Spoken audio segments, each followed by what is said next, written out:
13절에서 22절까지 함께 보도록 하겠습니다. 거룩한 분노라는 주제로 함께 말씀 묵상하겠습니다. 우리 다 같이 함께 일어서실 수 있는 분들은 일어서셔서 우리 함께 교독하도록 하겠습니다. 몸이 불편하신 분들은 앉아 계셔도 괜찮습니다. 먼저 첫 구절 제가 읽겠습니다. 유대인의 유월절이 가까운지라 예수께서 예루살렘으로 올라가셨더니 성전 안에서 소와 양과 비둘기 파는 사람들과 돈 바꾸는 사람들이 앉아있는 것을 보시고 노끈으로 채찍을 만드사 양이나 소를 다 성전에서 내쫓으시고 돈 바꾸는 사람들의 돈을 쏟으시며 상을 엎으시고 비둘기 파는 사람들에게 이르시되 이것을 여기서 가져가라. 내 아버지의 집으로 장사하는 집을 만들지 말라 하시니 제자들이 성경 말씀에 주의 전을 사모하는 열심히 나를 삼키리라 한 것을 기억하더라. 이에 유대인들이 대답하여 예수께 말하기를 네가 이런 일을 행하니 무슨 표적을 우리에게 보이겠느냐. 예수께서 대답하여 이르시되 너희가 이 성전을 헐라 내가 사흘 동안에 일으키리라. 유대인들이 이르시되 이 성전은 46년 동안 지었거늘 내가 3일 동안에 일으키겠느냐 하더라. 그러나 예수는 성전된 자기 육체를 가리켜 말씀하신 것이라. 죽은 자 가운데서 살아나신 후에야 제자들이 이 말씀하신 것을 기억하고 성경과 예수께서 하신 말씀을 믿었더라. 아멘. 아멘. 감사합니다. 우리 자리에 앉으시겠습니다. 오늘 말씀 성전 정화 사건이죠. 모두 잘 아시는 사건입니다. 여러분들 오늘 이 말씀 우리가 늘 접할 때마다 좀 생소한 모습을 생각할 수밖에 없죠. 예수님께서 화를 내시는 모습. 화를 내시는 모습은 자주 나옵니다.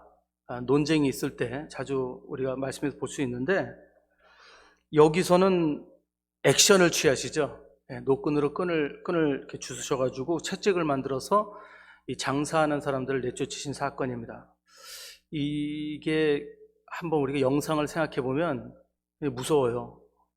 예수님이 폭력을 쓰시다니 이런 생각을 할 수 있습니다. 그런데 그 역사가들과 이 신학자들의 얘기를 들어보면 그때 상황에 예수님께서 폭력을 쓰셔서 이 채찍으로 사람을 치신 것이 아니라는 그것은 우리가 알아야 된다고 해요.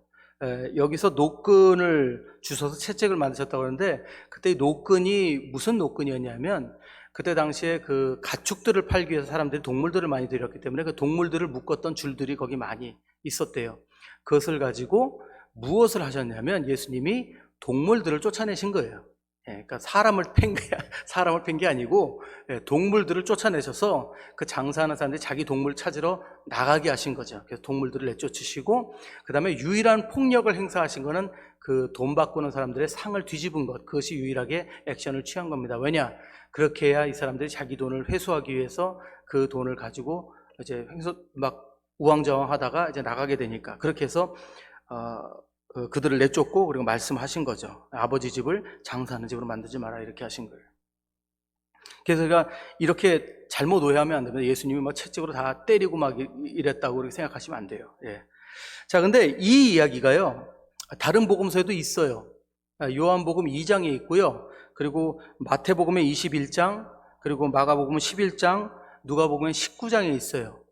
근데 재밌게 여러분들이 누가복음과 마태복음, 마가복음 그에 있는 이 성전 정화 사건을 좀 읽어보시면은 오늘 우리가 요한복음 2장에 읽은 말씀하고 굉장히 좀 차이가 있습니다. 그건 뭐냐면 우선 되게 짧아요. 되게 간단해요. 그리고 또 차이가 뭐냐면 오늘 요한복음 2장이죠. 2장이면 예수님이 사역을 하기 시작할 때쯤이에요. 요게 무슨 사건 이후냐면 가나 혼인잔치 사건 있죠. 물을 포도주로 만드셨던 사건. 그러니까 예수님께서 40일 광야에서 시험 받으시고 돌아오셔서 사역을 시작하려고 하실 그때 가나 혼인잔치 다음에 바로 있었던 일이에요. 오늘 우리가 읽은 이 사건은.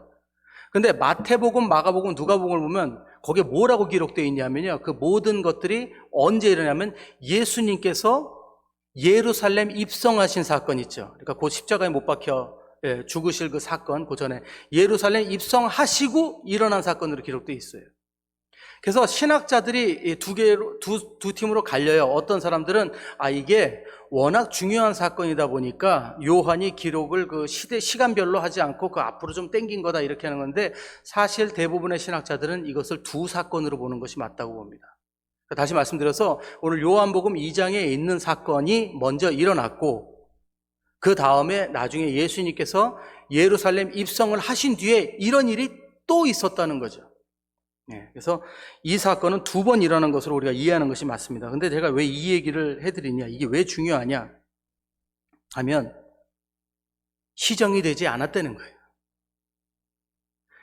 성전에서 장사하는 것, 이것은요 엄연히 잘못된 겁니다. 그리고 유대인들도 너무 잘 알고 있었던 거예요. 근데 예수님께서 이 소동을 피우시고 그리고 다 장사하는 사람들 내쫓았음에도 불구하고 결국은 원점으로 돌아가서 다시 장사를 했다는 거예요, 성전에서. 근데 이것이 왜 중요하냐면 여러분 우리 유대인들의 정체성은요 하나님의 백성이라는 정체성을 가지고 있어요. 그들이요 만약에 성전에 가서 제사를 드려야 되고 성전에 가서 하나님 앞에 이 절기 때마다 찾아가야 된다는 것을 알고 있었다면 성전의 규례에 대해서 모를 리가 없어요. 그들이 모세 오경을 모르는 것이 아니었고 광야에서 하나님께서 성막의 규례를 주시면서 어떻게 제사장들이 준비를 해야 되는지 어떻게 제사 드릴 그 동물들을 선택해야 되는지 완벽한 그 짐승들, 그 가축들을 준비해야 돼요. 흠 없는 것들 어떻게 내가 정결하게 하나님 앞에 드려야 되는지 다 알고 있었어요. 근데 그 성전에서 그 장사하는 것을 보고 이것이 잘못됐다는 걸 몰랐다면 그거는 말도 안 되는 얘기예요.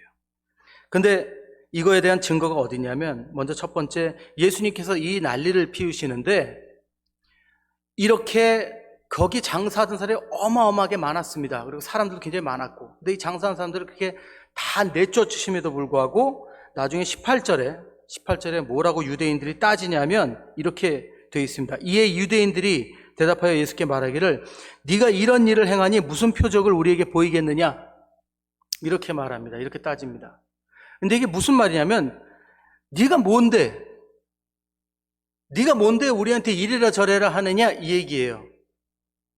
여러분 잘 생각해 보세요. 이 얘기는요 절대로 우리가 뭘 잘못했느냐라고 따지는 게 아니고 뭘 얘기하냐면 당신이 뭔데 우리한테 이걸 잘못했다고 얘기하냐 이걸 얘기하는 거예요. 재밌지 않습니까? 여러분들 이런 것을 어디서 우리가 보죠? 우리가 뭔가 잘못한 게 있을 때 잘못한 걸 알아요. 근데 누가 그걸 지적하면 할 말이 없으니까 네가 뭔데? 라고 우리가 얘기하잖아요. 바로 그런 거예요. 잘못한 걸 모르는 게 아니에요. 당신이 뭔데 우리한테 이걸 잘못했다고 따지느냐? 당신의 권한을 얘기해 보라고 얘기하는 거죠. 이건 그들이 분명히 이게 잘못된 걸 알았다는 거예요. 두 번째 증거는 뭐냐면 역사가들에 의하면은 그때 그 성전 주위에 망대가 있었대요. 망대. 그 망대들은 뭐냐면 그 성전에서 사람들이 많이 모이니까 그때도 로마군들이 경비들이 있었대요. 그래서 위에서 높은 데서 보는 거죠.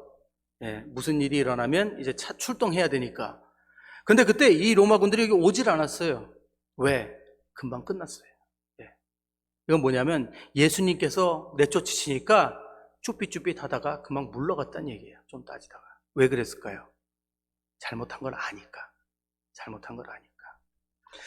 여러분들 이렇게 해서 큰 소동이 벌어졌는데 그리고 그들이 다 알았는데 그럼에도 이들이 이 일을 계속했다는 거죠. 성전이라는 것은 정말 유대인들에겐 자존심입니다. 좀 이따 제가 설명드리겠지만 그런데 왜 이런 일들을 계속 반복해서 했을까? 여기엔 두 가지 이유가 있습니다. 그건 뭐냐면 첫째는 이들이 이렇게 잘못된 일을 대놓고 하는데도 그들을 지원해 주던 백이 있었다는 거예요. 그게 첫 번째예요. 두 번째는 자신들이 잘못한 걸 알고는 있었는데 이런 것들이 언젠가 문화가 되고 그리고 관행이 돼버렸다는 거예요. 그게 두 번째 이유예요. 자, 그럼 그 뒤에 있었던 지원군들은 누군가? 그걸 한번 생각해 봐야 되겠죠? 자, 그 배후에 누가 있었는가? 자, 당시 예수님이 지금 이 소동을 일으키셨던 이 예루살렘 성전, 여기 장사꾼을 내쫓던 이 예루살렘 성전은 누가 지은 거냐면요. 헤롯이 지은 거예요, 헤롯. 여러분들 이제 모르시는 분들 물어볼 수 있어요. 아니, 헤롯이 왜 예루살렘 성전을 지어줬지? 그렇게 물으실 수 있어요. 자, 여러분들 아시다시피 제일 먼저 지어진 성전이 누구를 통해서 지어졌죠? 그렇죠. 솔로몬 왕을 통해서 지어졌죠. 근데 그 솔로몬 왕이 그 예루살렘 성전을 지었는데 그 성전이 어떻게 됐죠? 바벨론이 침략하면서 완전히 파괴가 됐어요. 완전히 파괴됐어요. 그리고 이스라엘 백성들이 완전히 다 포로로 끌려가잖아요. 포로로 끌려갔다가 나중에 돌아옵니다. 돌아와서 결국엔 자기 나라로 돌아와서 학개와 그 스가랴 읽어보시면 학개와 스가랴를 통해서 하나님이 다시 말씀을 회복시켜 주시죠. 말씀 회복시켜 주시고, 그래서 그때 총독 수룹바벨을 통해서 다시 성전을 짓습니다. 근데 그 지은 성전이 그때 워낙 열악한 상황에서 지었기 때문에 그 성전은 좀 초라한 성전이었어요. 하지만 그래도 예루살렘 성전 지었어요. 왜? 하나님께서 성전을 통해서 임재하신다고 유대인들은 강하게 믿었기 때문에, 그 자존심이니까. 그래서 지었어요. 그래서 다시 예배가 회복이 되고 있었죠. 하지만 이 성전이 또 언제 무너지냐면 로마군들이 들어오면서 수룹바벨 성전 완전히 박살이 납니다. 박살이 나요. 그래서 로마군들이 들어와서 이제 유대인들을 완전히 점령하는 거죠. 근데 나중에 이제 로마군들이 이제 정치를 하다 보니까 유대인들을 좀 잘 구슬려서 이제 그 정치를 해야 되겠거든요.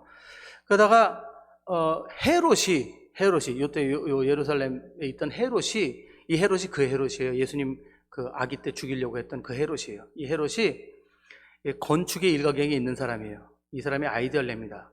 우리가 유대인들의 이 자존심인 그 예루살렘 성전을 지어주자. 재건을 해주자. 그래서 정치적인 목적을 위해서 이 예루살렘 성전을 지어줍니다. 재밌죠? 헤롯이 그 성전을 완전히 지어줘요. 근데 이번에는 정말 멋있고 웅장하게 헤롯이 지어줍니다. 그게 바로 지금 오늘 등장하는 이 성전이에요. 자, 근데 성전을 지어주고 그냥 두면 안 되잖아요. 성전을 지어서 뭔가 로마가 이 유대인들에게 뭔가 이렇게 컨트롤할 수 있는 힘이 있어야 되잖아요. 그럼 성전에 대한 권한을 누구한테 줘야 되는데 누구한테 줘야 될까요? 뭔가 이렇게 자기네와 내통할 수 있고 쥐락펴락 할 수 있는 사람들이 돼요. 그게 누구냐 하면 그때 사내들인이라는 종교 지도자들의 모임이 있어요. 70몇 명, 71명인가 2명의 종교 지도자들이 있었어요. 그 사람들이 이제 성경에는 뭐라고 하냐면 대제사장, 율법사 이렇게 나오죠. 기록이. 사내들이라고 써 있지는 않아요. 보통 시내들이라고 그러는데 그 사람들이 누구냐 하면 바로 바리새인들하고 사두개인들이에요.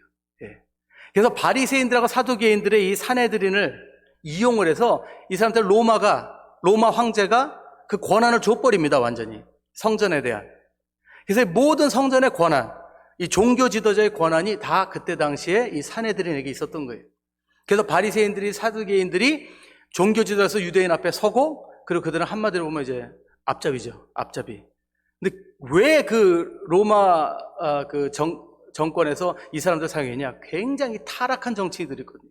그러니까 이용할 수 있으니까 그렇게 했던 거예요. 근데 이 인간들이 얼마나 타락했냐면 그림이 완벽하죠. 로마는 그 종교 지도자를 통해서 유대인들을 컨트롤하고, 그리고 종교 지도자들은 또 자기네가 이제 유대인들이니까 안심하고 그들이 따라오고. 근데 얼마나 타락했냐면 여러분 바리새인들과 사두개인들도 모두 성경 말씀을, 그때 구약 말씀을 믿습니다. 대신 사두개인들은 모세 오경만 믿어요. 전체를 믿진 않아요. 구약을. 근데 바리새인들은 구약을 다 믿어요. 사두개인들은 좀 제한이 좀 있어요. 부활도 믿질 않고. 그래서 서로 부딪히긴 하는데 그래도 모세 오경은 믿어요. 그럼 모세 오경에 뭐가 있죠, 여러분? 출애굽 민수기 다 있잖아요. 거기 무슨 얘기 나오죠? 성막 이야기 나오잖아요. 제사 이야기 나오잖아요. 규례 얘기 다 있잖아요. 율법 있잖아요. 그죠? 그러면 그거를 아는 정도가 아니라 이 사람은 가르치는 사람들이에요. 그럼 성전에서 이러면 되는 거, 안 되는 거 알까요, 모를까요? 알죠. 근데 이거를 역이용합니다. 장사하려고.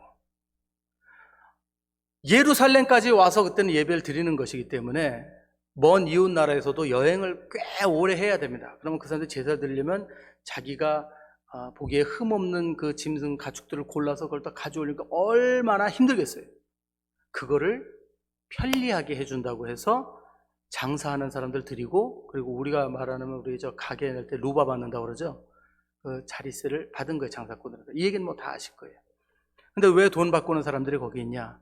당시 또 성인들은 모두가 그 성전세를 내야 했습니다. 근데 성전세는 유대 동전만 받아요.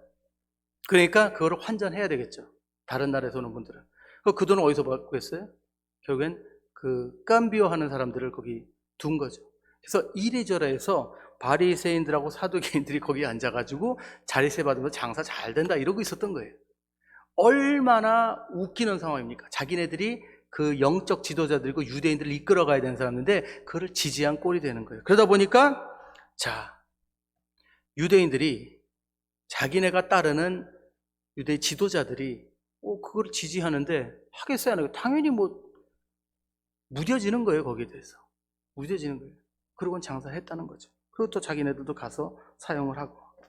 근데 문제는 한번 생각해 보세요. 요즘도 뭐 빤데미아라고 뭐 시장 같은 데 가면 막 사람들이 모이고 이러는 거예요. 위험하다 그러는데 여러분 성전 풍경을 한번 생각해 보세요. 예루살렘에 여기 가보신 분은 가보셨겠지만 저는 안 가봤으니까 할 말이 없네. 자, 작대요. 그렇게 크지 않대요.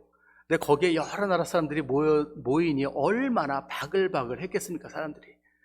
근데 거기다가 뭐 동물 그 가축들 갖다 거기다 풀어놓고 마당에다가 거기다 풀어놓고 하니 여러분 동물이 깨끗합니까, 안 깨끗합니까? 얼마나 지저분하겠어요. 오물들이 여기저기 있고 난리가 아니겠죠. 난리가 아니. 뭐 위생 상태는 뭐 엉망일 거고 뭐 냄새는 뭐 말도 못할 거예요. 그럼 거기에 그때 뭐 아스팔트가 있는 것도 아니고 뭐 여기 뭐 이렇게 뭐가 잘 돼 있는 것도 아닐 텐데 얼마나 그 성전이 정말 하나님 보기에 그 더럽혀져 있겠습니까? 그 꼴 한번 보세요. 그리고 또 동전 바꾸겠다고 사람들이 거기서 우왕좌왕하고 막 소리 지르고 일로 오라고 또 호객행위 할 거 아니에요. 여기 가축 싸다고 여기 우리 좋은 동물 있다고 그러고 또 호객행위 할 거 아니에요. 얼마나 시끄럽겠습니까? 예수님이 그거 보시고 속이 어떠셨겠어요? 얼마나 화가 나셨을지 한번 생각해 보셨어요? 그랬다는 거죠. 자, 근데 그 뒤에 누가 있었다고요? 한심하게도 바로 당시 종교 지도자였던 이 사내들이, 이 바리새인들과 사두개인들이 주동자가 되어서 거기서 이것을 이렇게 부추기고 있었다는 거예요. 한심스럽습니다. 이게 바로 사건의 근원의 하나예요. 그리고 두 번째 뭐냐면, 두 번째는 여러분 이건 조금 우리가 생각해 봐야 될 얘기인데, 인간은요 자신의 개인적 편리를 위해서 때로는 진리를 왜곡하고 문화를 만듭니다.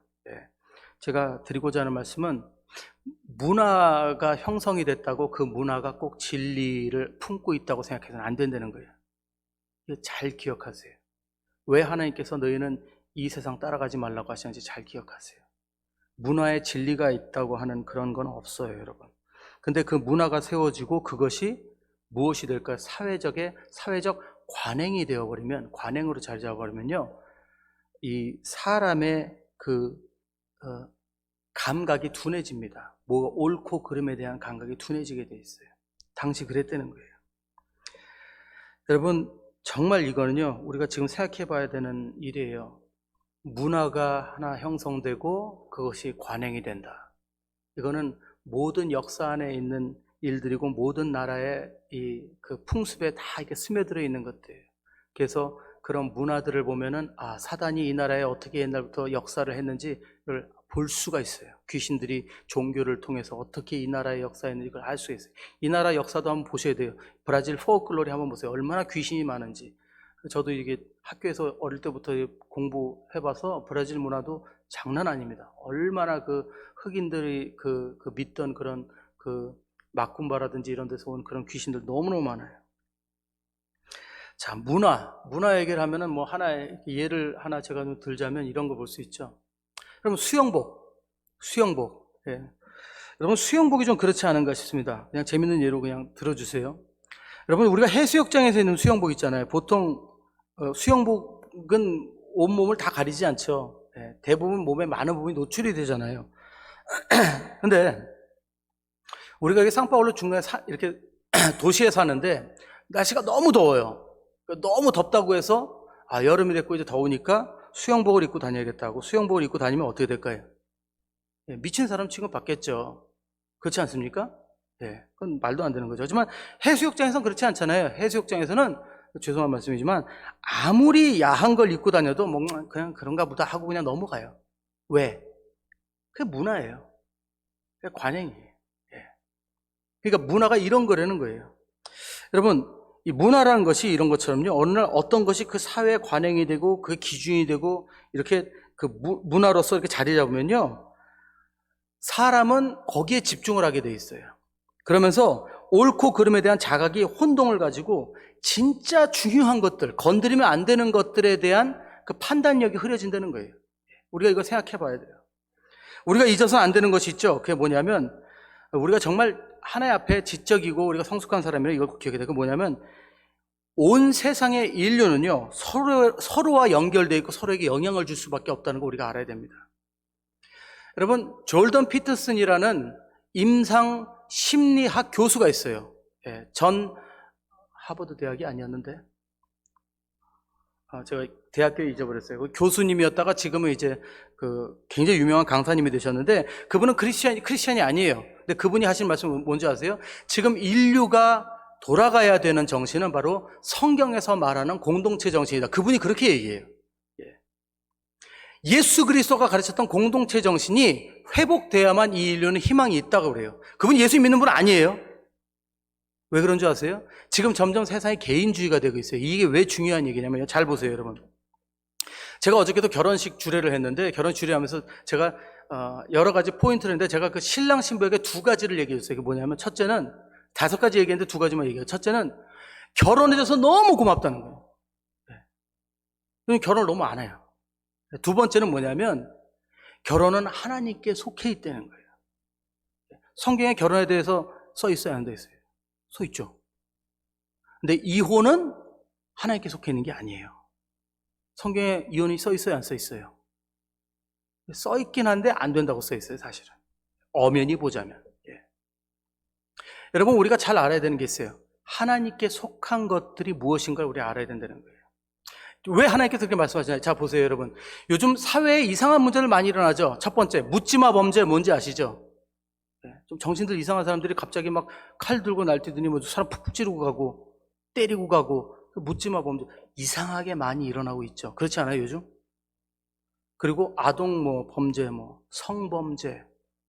요즘요, 여러분 잘 보세요. 우리가 3, 40년 전 올라갔을 때요, 여러분 시리얼 킬러가 뭔지 아시죠? 연쇄살인범. 연쇄살인범이 그렇게 많지 않았어요. 그리고 웬만하면 동네에 파출소 아저씨가 그 동네를 지켰어요. 이젠 아니에요. 이제 한국도 바뀌어야 돼요. 지금 아세요? 한국에도 지금 이제는 FBI 같은 그런 그 팀들이 이제 만들어진 거? 왜요? 하도 살인범들이 많아지니까. 근데 우리가 생각하죠. 왜 그런 사람들이 많아질까? 죄송합니다. 이게 오해가 아니에요. 잘 보세요. 모든 것은 돌고 돌아요. 자, 가정에서 한번 시작해 볼게요. 우리가 건강한 가정을 이룬다는 것은 정말 귀한 겁니다. 우리가 결혼해서 정말 한 가정을 이루고 또 나와 맞지 않는 사람이지만 서로 하나님 안에서 맞춰가려고 노력하고, 제가 지금 그 얘기했어요. 결혼은 하나님께 속한 거기 때문에 결혼의 문제는 하나님께 가져가야 된다. 그래야만 해결된다 그랬어요. 우리 힘으로 해결할 수 없어요. 우리가 하나님 안에서 그 가정을 아름답게 이뤄갈 때 두 사람의 관계가 어떻든 간에 잘 지켜나갈 때 건강한 자녀가 나올 수밖에 없습니다. 그 건강한 자녀가 나오면 건강한 인성이 나올 수밖에 없어요. 건강한 인성이 나오면 건강한 사회가 형성될 수밖에 없어요. 건강한 사회가 형성이 되면 건강한 문화가 형성이 되는 겁니다. 간단하죠? 이게 굉장히 중요한 겁니다. 가정이 깨지면 자녀가 거기에 영향을 받습니다. 다행히 건강하게 자랄 수도 있겠죠. 다행히. 그럼 감사한 거고. 하지만 많은 자녀들이 거기에 상처가 생기고 인성에 문제가 생깁니다. 상처가 생기고 인생에 문제가 생기면 사회에 문제가 생깁니다. 사회에 문제가 생기면 건강하지 않은 문화가 형성되고, 그러면서 사회에 망가지는 일들이 생기는 거예요. 세상의 모든 것은 이렇게 돌게 돼 있어요. 내가 이 세상에 영향을 줄 수 없다고요? 죄송한 말씀이지만, 좀 제 개인적인 얘기를 하자면, 저희 부모님 세대 분들도 예, 굉장히 어려운 부부 생활들을 하신 분들이 많죠. 저희 어머니, 아버지도 뭐 예, 얼마나 많이 싸우셨는지 몰라요. 근데 저희가 결혼을 딱 하고 나서 제일 먼저 어머니한테, 아버지한테 감사하면서 드린 말씀이 뭔지 아세요? 예, 하도 많이 싸우셔서 우리가 그런 거예요. 참 감사한 게요, 두 분이 안 헤어져 주셔서 너무 감사합니다 그랬어요. 예. 그게 우리를 건강하게 자라게 해주신 비밀이었어요. 그렇게 아버지한테 쭉 터졌는데도 그래도 두 분이 같이 계셨기 때문에 예.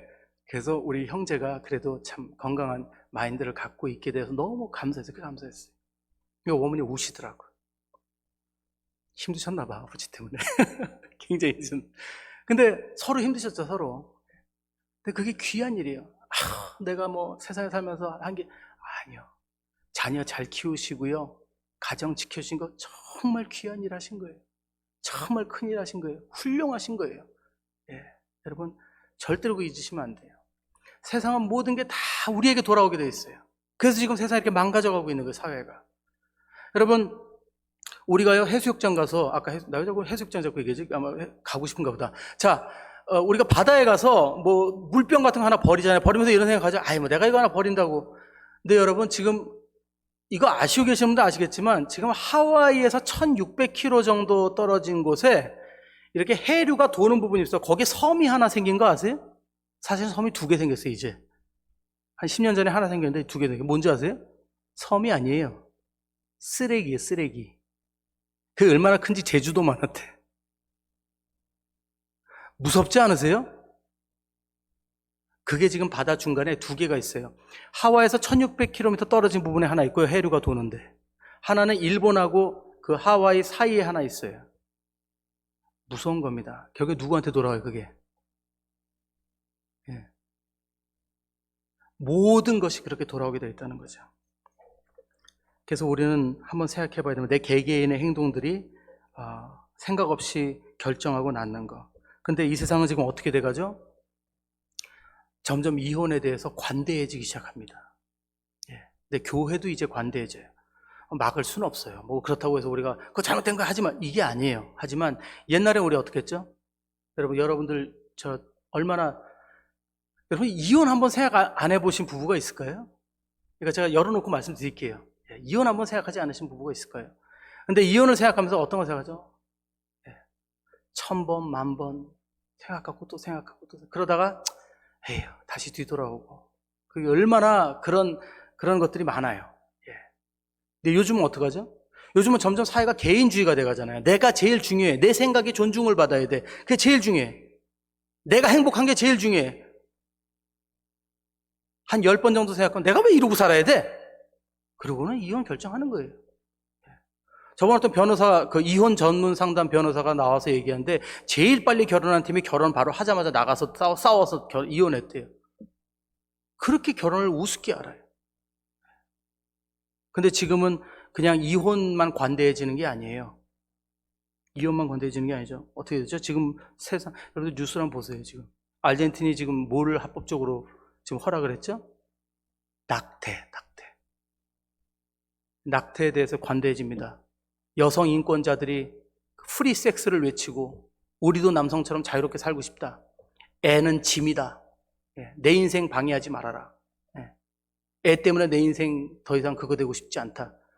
세상에 낙태가 합법화가 되니까 여자들이 막 울고 그러는데 그 울고 이러는 감동을 이렇게 보면요, 같이 눈물이 날 거다. 얼마나 힘들었을까 이렇게 생각이 들어요. 내용 보면 화가 나. 너무 좋아서 울고 난리가 났어요. 너무 좋아서. 너무 무서운 세상이 되고 있어요. 그리고 좀 있으면 이제 뭐가 합법이 될까요? 좀 있으면 안락사. 이렇게 민감한 것들, 생명이 중요한데 생명을 건드리면 안 되는데 그런 것들에 대해서 너무너무 쉽게 결정하게 되는, 그것이 문화가 되고 그게 관행이 되고 그게 레갈리사되는, 그게 합법적이 되는 그런 세상에 우리가 살고 있다는 거예요. 그러면 점점 더 사회는 그렇게 나가는 거죠. 왜? 개인주의가 더 중요하다고 생각하기 때문에. 유대인들 제사는 드려야 되겠어요? 하나님 앞에 용서는 받아야 되겠어요? 은혜는 입어야 되겠어요? 성전은 가요? 근데 가려니까 뭐 준비해야 되는 게 많아. 힘들어. 근데 간편해졌네. 거기 가축도 팔고 돈도 바꿔주고, 에이, 뭐, 돈 좀 쓰지 뭐. 그러면서 하나님 앞에 건성으로 제사를 드리는, 그래서 예배가 형식화되는 그런 일들이 그때 있었다는 거예요. 그때도 있었다는 거예요. 오늘 말씀드리면서, 말씀 묵상하면서 여러분들 오늘 이걸 좀 생각해 보려고 그래요. 여러분들 지난 1년간 여러분들을 걱정하게 만들었던 게 뭔지 우리 한번 정리해 볼까요? 나를 잠 못 자게 했던 것, 걱정거리들. 제가 한번 생각해 보세요. 네. 아니면 지금도 나를 걱정하게 하는 것들이 뭐가, 내 마음속에 꽉 차가지고 내가 지금도 걱정되는 거, 내가 제일 1순위 걱정되는 거 뭐가 있나 한번 생각해 보세요. 좀 생각해 보셨어요? 그리고 이제 그걸 가지고 우리가 하나님 앞에 나간다고 합시다. 그리고 한번 물어봅시다. 하나님도 이게 걱정이 되세요? 물어본다고 생각해봐요. 하나님도 그걸 가지고 같은 걱정을 하고 있을지 한번 생각해 보셨어요? 죄송한 말씀이지만 대부분의 것들은 하나님께는 걱정거리가 아닐 거예요. 하나님이 우리를 바라보시면서 무엇을 걱정하시고 계신지 한번 생각해 보셨어요? 그냥 그게 제일 중요해요. 우리는 하나님의 사람들이고 하나님의 자녀고 하나님 믿는 사람들인데 우리가 걱정해야 되는 건 하나님이 걱정하시는 거예요. 제가 주중에 굉장히 존경하는 분들을 많이 만나요. 좋은 분들을 많이 만나는데 그 중에서 제일 정말 신실하신 분들의 특징이 있어요. 이게 뭔지 아세요? 대부분 그분들도 장사하시는 분들이기 때문에 저 당연히 안부를 여쭤보죠. 요즘 어떠세요? 장사 괜찮으세요? 여쭤보면요. 그분들의 대부분의 걱정은요. 장사가 아니에요. 뭐 그건 그렇죠. 근데요. 그러면서 얘기하는 거 보면 어떻게 하면 복음을 전할 것인가? 어떻게 하면 선교에 동참할 것인가? 어떤 교회가 지금 힘들대요. 하나님의 일에 관심이 있어요. 하나님의 사역이 걱정거리고 하나님의 나라가 걱정거리고 영혼 구원이 걱정거리예요. 그분들 보면. 그런 얘기를 들을 때 가슴이 따뜻해져요. 그래서 이런 분들은 자기 삶의 형편이 어떻든 간에 늘 그분들은 동참해요. 사역에. 동참하고 참여해요. 그분들이 주시는 헌금, 그분들이 주시는 거는 전 달게 봐요. 감사하게 받아요. 그분들 마음을 아니까. 우리는 정말 힘들고 어려운 문제들 가지고 걱정을 하지만 그럴 때마다 누구를 바라보는지 한번 생각해 봐야 됩니다. 우린 때로는요, 이런 문제가 있는데 누구를 바라봐야 될까 할 때 세상을 바라봅니다. 사람들은 이거 어떡하지? 이렇게 어떻게 해결하지? 이런 거. 또 그래도 조금 믿음이 있다는 분들은 자꾸 목회자들 보면 목사님도 이거 하네. 나도 괜찮겠네. 저 교회는 이런 거 하네. 우리 괜찮겠네. 여러분, 우리가 바라봐야 되는 건 하나님입니다. 우리가 바라봐야 되는 건 목회자들이 아니에요.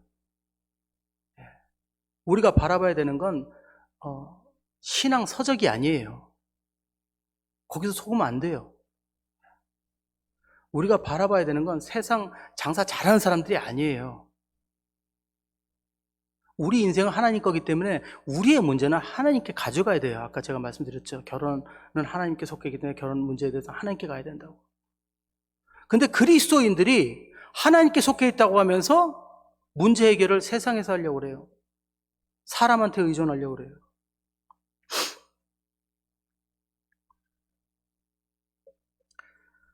저 집사도 하는데 저 장로님도 하는데 저 목사도 하는데 그러면서 위로를 얻는다는 거예요.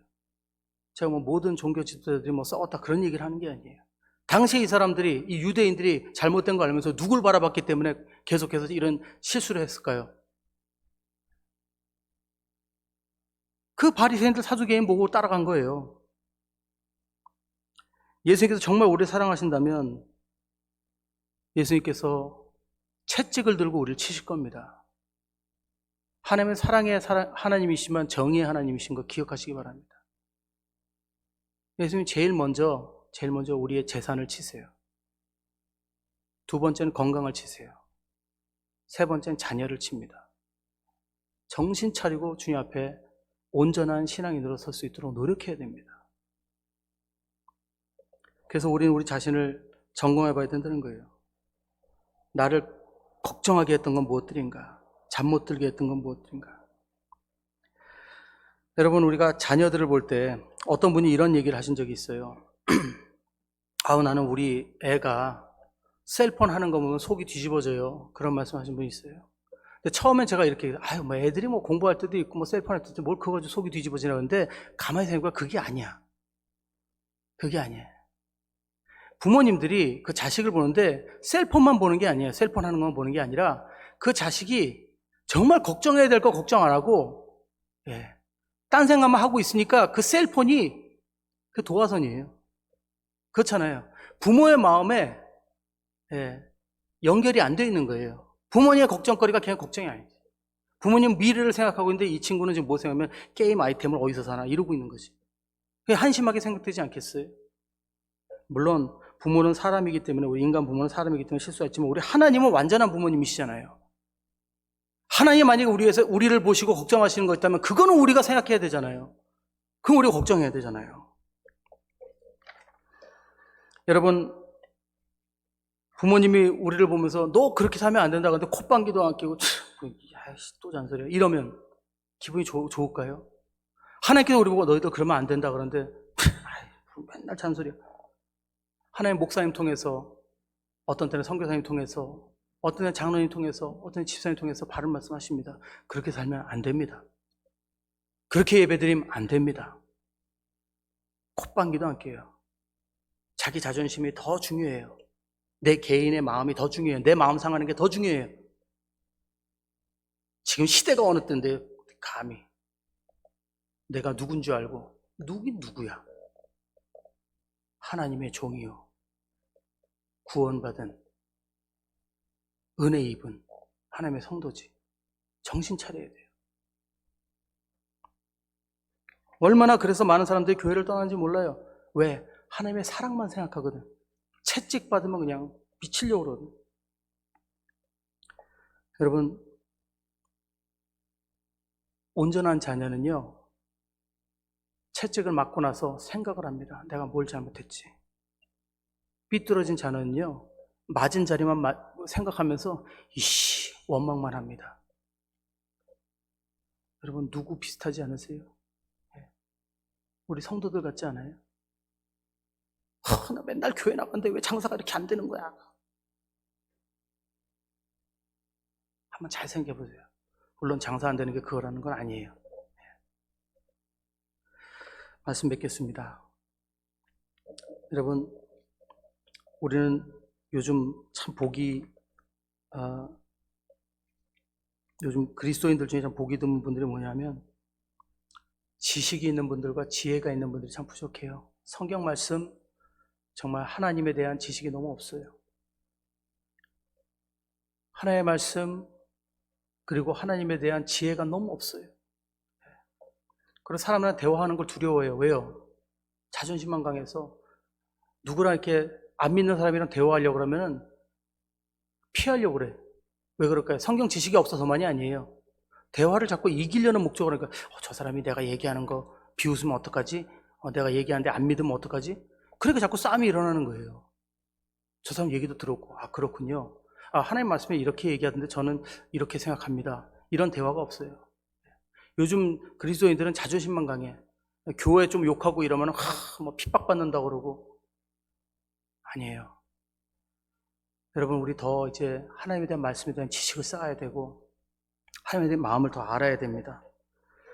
우리 지금도 우리가 하나님 앞에 바로 예배를 드리고 있는지 한번 점검해 봐야 되고, 혹시 나는 하나님의 말씀보다 이 세상의 문화와 이 세상의 그 관행을 따라가고 있지는 않은지 한번 생각해 봐야 됩니다. 혹시 내가 우상처럼 섬기는 그런 예수 사역자 그런 분들은 없는지 한번 묵상해 봐야 됩니다. 예수님은 늘 언제나 사람을 바라보실 때 그 영혼을 바라보셨어요. 하지만 제자들을 보면요, 제자들은 항상 그 죄를 받습니다. 요한복음 9장 1절 3절에 이런 얘기가 있죠. 예수께서 길을 가실 때 날 때부터 맹인된 사람을 보신지라 제자들이 물어 이르되 라삐여 이 사람이 맹인으로 난 것이 누구의 죄로 인함이니까 자기니까 그의 부모이니까 예수께서 대답하시되 이 사람이나 그 부모의 죄로 인한 것이 아니라 그에게서 하나님이 하신 일을 나타내고자 하심이라. 예수님은 영혼을 보고 있죠. 근데 이 제자들은 뭘 보고 있죠? 그 사람이 이런 죄를 지어서 그렇습니까? 저런 죄를 지었습니까? 우리가 그러기 때문에 이 세상 자꾸 따라가는 거예요. 우리도 같이 예수님과 같이 사람들을 바라볼 때 영혼을 바라볼 수 있어야 됩니다. 그런 마음을 가지시는 저와 여러분 될 줄 믿습니다. 사랑하는 여러분, 우리 정신 차리시고 하나님의 말씀에 더 깊이 들어가셔서 하나님이 주시는 지식과 지혜로 채우시는 그런 저의 삶, 그 여러분들의 삶이 될 줄 믿습니다. 함께 기도하겠습니다. 사랑하는 아버지 감사합니다. 주님, 아버지 이 땅에 진리는 없습니다. 오직 하나님 말씀 안에만 진리가 있습니다. 아버지 정신 차리게 해주십시오. 하나님만 바라보게 하시고 내가 내 마음속에 가지고 있는 근심 걱정들이 하나님이 주신 근심 걱정이 되게 하여 주시옵소서. 하나님의 마음을 품고 사는 우리가 되게 하여 주시옵소서. 그래 날마다 말씀 속에서 진리를 발견하고 그 진리로 이 땅의 불의를 보며 속상해하고 분노하고 그리고 거룩한 이 분노로서 하나님 앞에 기도하고 또 진리를 가지고 싸워나가는 우리 모두가 되게 하여 주시옵소서. 감사드리는 모든 말씀 주 예수 귀하신 이름으로 기도드립니다. 아멘. 이와 함께 우리 일어나셔서 우리 마지막 복음성가 주님 말씀하시면 내가 나아가리라 함께 우리 찬양드리고 마치겠습니다.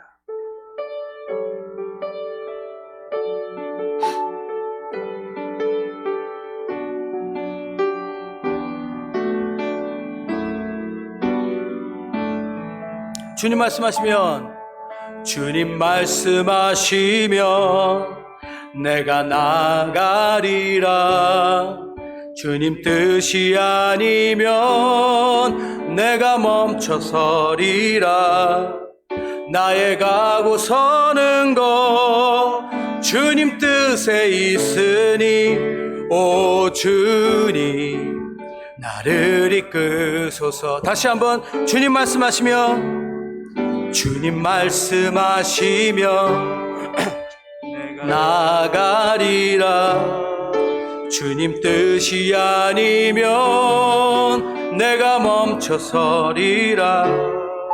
나의 가고 서는 것 주님 뜻에 있으니 오 주님 나를 이끄소서. 뜻하신 그곳에 나 있기 원합니다. 이끄시는 대로 순종하며 살리니 연약한 내 영혼 주님 나라와 그 뜻을 위하여 뜻하신 그곳에 나 있기 원합니다. 이끄시는 대로 순종하며 살리니 연약한 내 영혼 동하여 일하소서. 주님 나라와 그 뜻을 위하여 오 주님 나를 이끄소서. 오 주님 나를 이끄소서. 오 주님 나를 이끄소서. 아멘. 이제는 우리 주 예수 그리스도의 한량없는 은혜와 하나님 아버지의 그 놀라우신 사랑하심과 성령님의 감동하심과 역사하심이 날마다 주님만을 바라보며 주님의 마음을 품고 달려나가는 우리 모든 성도인들 위해 온 교회 위해 지금부터 영원토록 함께 있을지어다. 아멘.